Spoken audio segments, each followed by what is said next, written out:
네, K는 인물 포커스입니다. 오는 4월 2일 치러지는 부산시 교육감 재선거에 관심 많으신데요. 이번 주 인물 포커스에서는 부산시 교육감 예비 후보로 등록한 분들과 부산 교육이 나아가야 할 방향에 대해서 얘기해보고 있습니다. 오늘은 박종필 전 부산시 교원단체 총연합회 회장 모시고 말씀 한번 나눠보겠습니다. 안녕하십니까? 네, 반갑습니다. 부산시 교육감 재선거에 나서고 있는 전 부산시 교원단체 총연합회 회장 박종필입니다. 네, 반갑습니다. 먼저 이번 교육감 재선거에 출마를 결심하게 된 이유부터 먼저 한번 들어보겠습니다. 우리 부산교육은 지난 진보교육 8년에서 벗어나서 이제 교육의 큰 방향을 바꾼 지가 2년 6개월밖에 되지 않았습니다. 다시 옛날로 돌아가서는 안 되겠다 하는 그런 생각을 합니다. 지금은 전임 교육감의 좋은 정책들이 잘 뿌리 내리고 이어가게 해야 되고 또 더 새롭게 발전시켜 나가야 할 사람이 필요한 때입니다. 교육감은 반듯한 교육자여야 되고요. 또 풍부한 교육 현장 경험과 정책 실행력,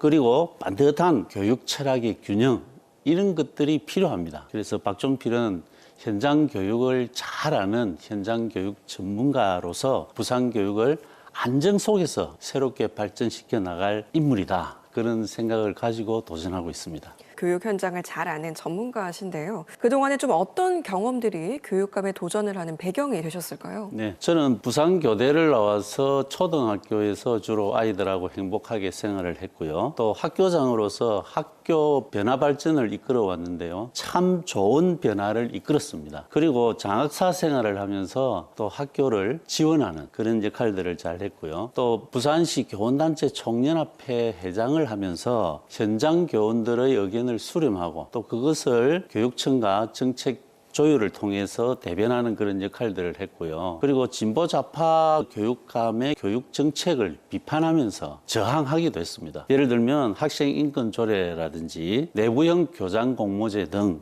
이런 부작용이 많은 급진적인 교육 정책들, 여기에 대항해서 부산 교육에 뿌리 내리지 못하도록 그런 막는 역할을 했습니다. 저 박종필은 반듯한 교육자로 살아왔고 그 누구보다도 학생들의 마음을 잘 압니다. 그리고 학부모들의 마음, 또 선생님들의 마음을 잘 이해하고 있습니다. 교육자로서 다양하게 경험을 해서 새로운 변화를 이끌어갈 교육감으로서 적임자이지 않느냐, 그런 생각을 합니다. 다른 후보들에 비해서 대중 인지도가 조금 낮다는 점이 약점으로 좀 지적이 되고 있습니다. 이런 점에 대해서는 어떻게 생각하시는지요? 그렇죠. 말씀하신 대로 유권자들이 우리 교육감 후보들을 잘 모르죠. 심지어 교육감 선거가 있는 것도 잘 모르는 분들이 태반입니다. 대학에 계신 분들은 정치권이 허용되어 있으니까 정치 활동을 할 수 있지 않습니까? 그러면서 얼굴을 좀 알리기도 쉬운데 우리 초중등 교원들은 정치권이 제한되어 있습니다. 그러다 보니까 얼굴 알릴 기회가 전혀 없습니다. 이러다 보니까 대학에 계신 분들 중에 총장을 하시거나 정치권을 왔다 갔다 하시는 분들이 그 유명세, 이름값을 내걸고 교육감에 도전하는 경향이 있죠. 교육감을 하시려면 유초중 고등학교를 알아야 되는데 현장을 몰라도 오로지 이름값으로만 나서는 그런 경향이 있어서 현장에서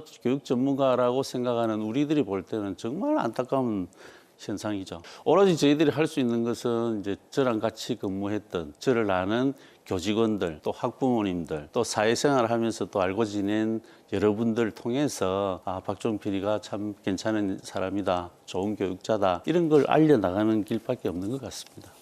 네, 그러면은 준비하고 계신 정책들에 대해서 질문을 한번 해보겠습니다. 부산 교육 비전을 새롭게 제시를 하셨는데 어떤 내용일까요? 모두의 가능성을 키우는 부산발 미래교육이라는 이제 키워드를 정했고요. 또 AI 시대를 주도하는 창의 융합형 인재를 기르는 데 초점을 둬야 됩니다. 인문학적 상상력, 과학기술적인 창의력, 또 AI 시대에 적합한 융합적 사고력, 역량을 키우는 쪽으로 교육이 나아가야 된다, 이렇게 생각을 하고 있습니다. 그래서 저는 이제 부산발 AI 융합 교육 혁명을 이루기 위해서 우선은 기본적인 학력 있지 않습니까? 그것을 탄탄히 해서 교육 수준을 좀 올리자. 그 다음에 새로운 미래를 향해서 쭉 나아가자 하는 측면에서 업 앤 고, 올리고 나아가자 하는 정책 틀을 마련했습니다. 그래서 기초 학력을 다지면서 학력을 올리는 이런 맞춤 교육, 미래 인재 역량 교육을 해서 AI 인재로 키워나가는 성장 교육, 이렇게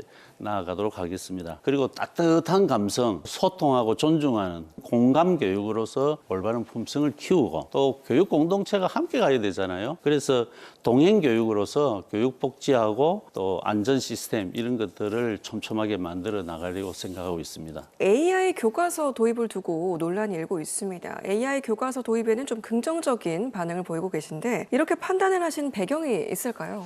네, 그렇습니다. AIDT라고 하죠. AI 디지털 교과서 도입을 둘러싼 사회적 논의가 상당합니다. 부정적으로 보는 시각들은 이런 것 같아요. 디지털 기기 의존도를 높이는 거 아니냐. 그러다 보면 문해력이 저하되고 또 집중력도 저하될 것이고 결국에 독서량도 줄어들 거 아니냐. 이런 우려를 하시는 것 같아요. 근데 반면에 우리 미래 시대가 AI 시대로 가니까 디지털 도구 활용 그런 능력을 길러야 되고 그걸로 경험을 해야 되는 상황이기 때문에 이런 교육적 필요성에 따라서 이게 필요하다 이렇게 보시는 것 같습니다. 미래 교육은 AI 첨단 기술을 효과적으로 융합해서 교육하는 것이 핵심입니다. 그래서 AI 디지털 교과서 자체가 미래 교육의 하나의 참 충분한 도구가 될 수는 있겠다. 그래서 AI 기반으로 하는 개개인의 학습 데이터를 통해서 맞춤형 학습을 지원하기 때문에 학습하는 데는 효과적일 것이다 하는 생각을 가지고 있습니다. AIDT 개발 초기에는 여러 가지 부작용 때문에 문제들이 좀 있었고 기술의 미비도 좀 있었는데 차츰 이게 굉장히 빠른 속도로 완벽하게 갖추어졌습니다. 그래서 국제 행사에 나가서도 우리나라 AI 디지털 교과서 시스템이 굉장히 호평을 받고 있기 때문에 지금은 도입해도 괜찮지 않을까 이렇게 생각하고 있습니다. 중도 보수 진영 단일화가 필요하다는 거에 대해서는 정말 모두가 공감을 하지만 단일화가 쉽지 않은 것도 사실입니다. 가능성에 대해서는 어떻게 보시는지요?